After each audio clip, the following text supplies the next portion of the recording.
you fall into the hole you dug for yourself while you slept here. Too young, too selfish, too cold. And when you find out what's been waiting, the moment you open your eyes, you'll see your true reflection. The very first time in your life. You cannot fight what's in you. This will not be denied. You cannot fight what's in you. This will not. So magandang gabi sa inyong lahat. Ito, by this time katatapos na namin mag-explore dun sa loob nung morgue ng Clark Abandoned Hospital. Ngayon, tatanungin lang muna natin si Sir Ed dun sa nangyari. 'Di ba? Ako medyo lunod pa ako sa sa experience dun sa loob tsaka medyo pa ako eh. Ngayon, ang itatanong ko, since Sir Ed, aware ka naman doon sa mga nire-react ko na mga, sabihin na natin mga fake ghost hunter, di ba? So, maraming salamat din nga pala dito sa opportunity na to. Anytime. Ano yung message na maibibigay mo sa mga nanonood? Lalo na dun sa mga supporters ng mga fake, Kasi sinasabi nila, hayaan lang daw natin. Okay. Na wag na daw punahin. So ano masasabi niyo doon, sir? Para sa akin po kasi, uulitin ko muli ito, At kahit naman sa mainstream media, lagi ko sinasabi na ang pakikipag-usap po sa mga entities o sa mga spirits o ang pag-ghost hunting, yung spirit questing kasi mas prepared kong tawag, ay hindi po biro. Hindi ito pwedeng daanin mo sa parang laro lang. Kasi at any given moment kasi nandyan sila eh. Kung hindi mo sila nakikita, it doesn't mean na wala sila.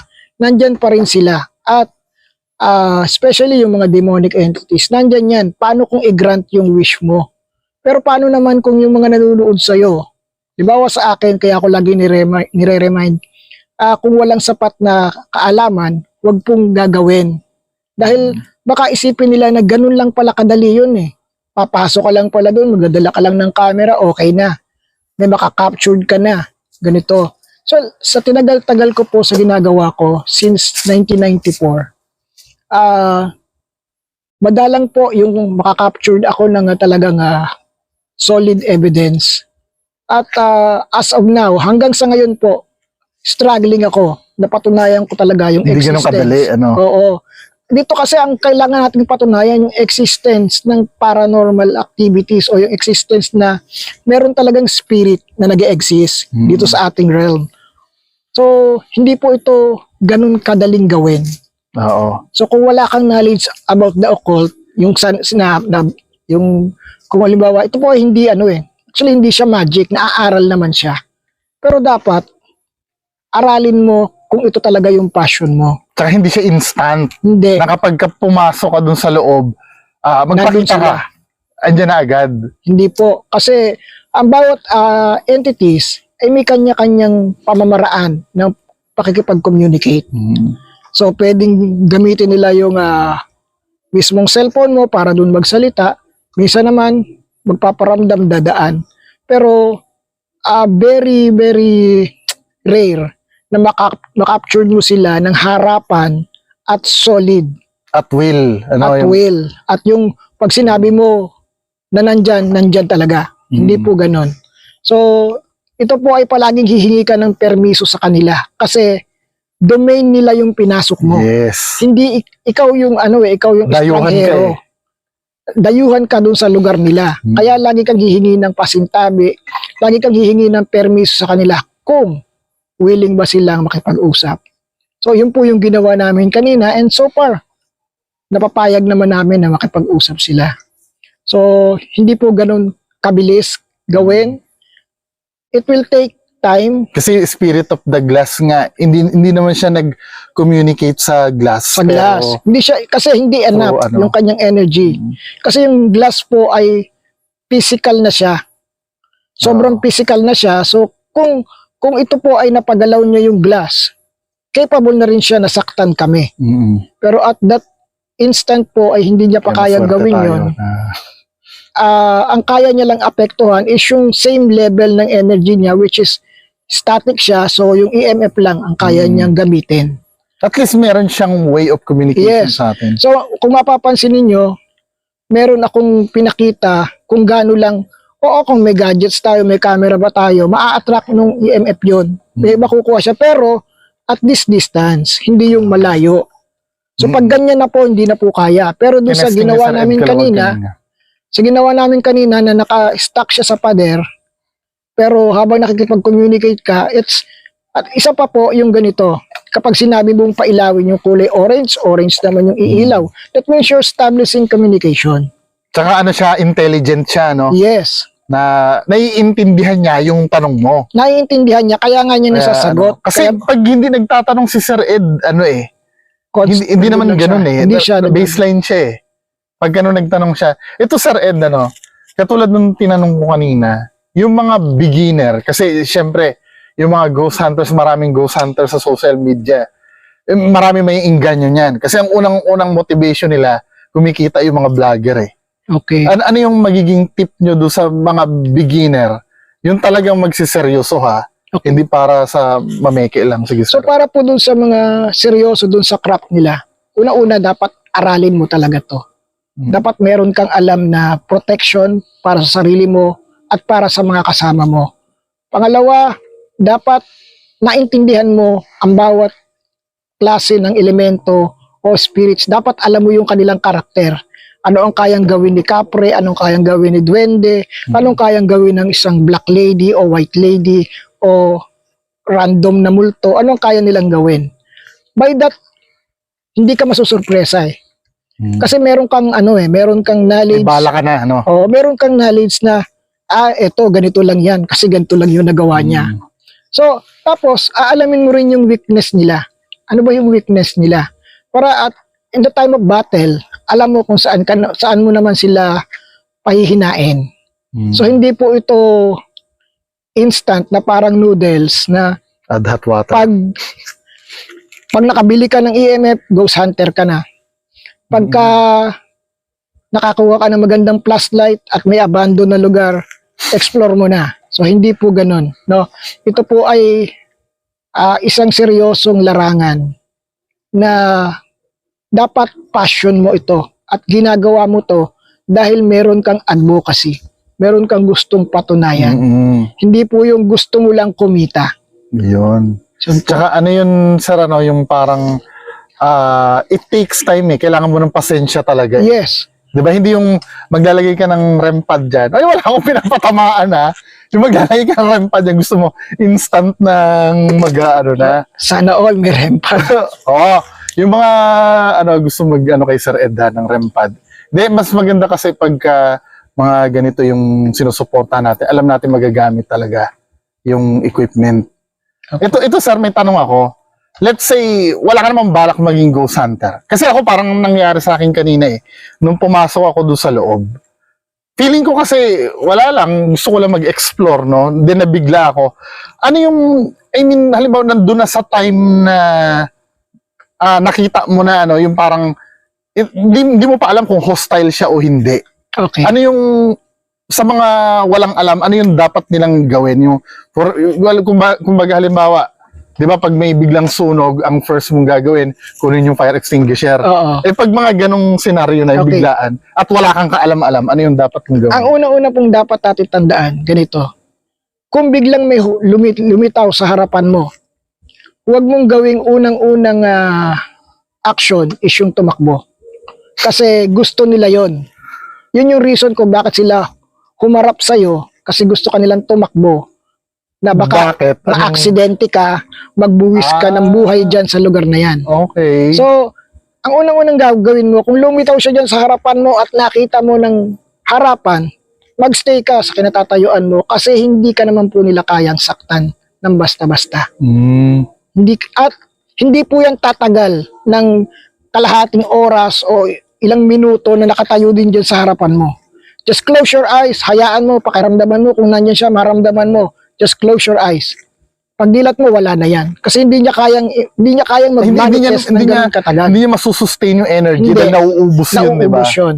Okay. Hindi niya kaya. Kaya ang nangyayari lang kasi, yung biglang gulat mo, tatakbo ka. No, parang ano mo na yun, fight or flight response, Oo, di ba? kasi pag takbo mo, may possibilities na ikaw ay madapa, masugatan, o worse, baka mamaya hindi mo inaasahan, nasa taas ka pala, nakalimutan mo, nahulog ka. So yun. Actually, yun yung gusto nila. And Okay. yung mga gumagawa nun are the entities na nag-aantay ng buwis ng buhay. Kasi hinihintay nila yung blood mo na mag-spill. Yes, yung mag-spill ka ng blood. Anong katulad ng tanong kanina, ano yung mapapala nila doon sa blood? Okay, yung mapapala nila dun sa blood kasi it will add up to their existence. Kasi sila namatay ng matagal o tas wala na silang memories kasi. Oh. Yung blood kasi scientifically is may memory, may DNA. Okay. So, masustain nila yung kanilang memories kapag mayroong blood. Parang buhay yung ano nila, ano? Yes. Pag may nangyaring ganun doon, buhay yung Yung emotions nila mababalik yon. Yung galit nila, kung galit sila, kasi mababalik parang yun. may nagawa sila na na something na nakapag-cause ng Oo, nakapag-power up Oo. sa kanila. So tandaan po natin, scientifically, kahit i-research po natin yun, ang DNA natin ay nasa dugo, di ba? Sa dugo, siyempre may DNA. Kaya nga, di ba? parang yun yung fingerprint ng Oo. pagkatao natin eh. Oh, so may memories po yan. Meron laman na memories at may laman na energies yan. At doon sila magpipid. So enough yun para masustain pa nila yung kanilang existence dun sa lugar. Paano yung ito naman Sir Ed, ano? Halimbawa, paano yung mga ito wala namang pinatutungkulan. Yung mga nahuli mo ng peke. Yung ipipilit pa nila na totoo. I mean, may ano ba yon? May masamang maidudulot ba yon sa larangan ng, kasi 'di ba nasa larangan tayo ng ng ghost hunting or paranormal eh. 'Di ba? May mga kanya-kanyang ano yung naidudulot sa inyo nun? Yung mga namimeke ng content. Well, sa akin, personally sa akin, actually, hindi ako apektado, pero ang concern ko kasi is yung mga makakapanood. Hindi ka ba na-feel na nababastusan ka na Well, at mga some to, point, diba? yes. At some parang point, yes. Kasi kami, parang, naghihirap kami dito Oo. na kahit kaluskos makakuha kami tapos itong mga kasi to. at some point, oo. Kasi nga, pinaghirapan ko din naman yung taon na ginugol ko para makahanap ng evidence. Oo. Tapos Pero- ikaw, pag ganun lang.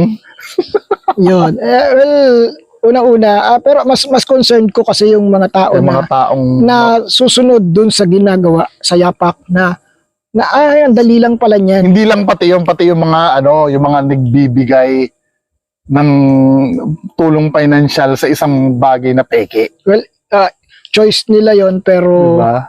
sana Kasi yung nun Sir Ed yung feeling mo, alam mong peke yung ginagawa tapos nauuto yung kababayan mo.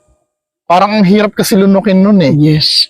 Na, Totoo naman, totoo at that point totoo po 'yun. Kaya lang sabi ko nga at the back of their mind alam naman nilang hindi totoo yung ginagawa Oo nga. nila, pero depende po sa Correct. pagtanggap ng tao. Pero kung yung mga tao na tinatanggap ito na ganun, ibig sabihin ganun ba ang mundo ng paranormal? Ganun ba kababaw? binapababa nila So- yung level. So kung ganun kababaw lang pala ang mundo ng paranormal, lahat na lang po pwede. Lahat na lang pwedeng pumasok. Hindi mo na kailangan maging psychic. Oo Hindi mo nga. na kailangan maging clairvoyant. Parang lahat na lang. Flashlight lang ang katapat. Yun ka na eh. Ito last na. Ito, nag-react tayo dati sa mga videos ng ng mga kadududang, ayoko na sabihin fake kasi baka mamaya may ma-offend na naman eh. Mga kadududang ghost hunter. At some of them narinig mo yung feedback sa atin. Yes. Oo. Ano yung message mo na lang sa kanila? Okay. Kung So- gusto mong specific, pwede rin. Well, isa sa narinig ko kasi is yung parang 2 times na tanga daw ako. Ako yung 2 times. Ah, Ay, Oh, tama, ikaw. Ako 2 pala 10 times. times akong tanga. So kung 2 times po akong tanga, di bale na. Kasi at least, totoo yung ginagawa ko. So, kung pagiging tanga, yung paggawa ng katotohanan, mananatili po akong tanga. Parehas kami. Pero kung ang paggawa ng paghanap ng katotohanan ng totoong sagot sa mundong ginagalawan ko ay katangahan, At pagtuturo Mahabang- sa mga Oo. viewers ng Oo. kung anong totoo ay katangahan, kasama mo ko niyan, Sir so Ed. kung yun ay katangahan, yung tinuturo ko po at tinatama ko po yung hindi ko naman sinasabing expert ako at never ko pong sinabi yan. Pero at least, yung idea, yung the truth about it, Sige lang po, hindi tayo. kung ito po ay katangahan, tandaan nyo po, mahabang panahon pang mananatiling tanga si Ed Caluwag. So maraming salamat po sa inyong lahat. Thank you, bye-bye. Bye na.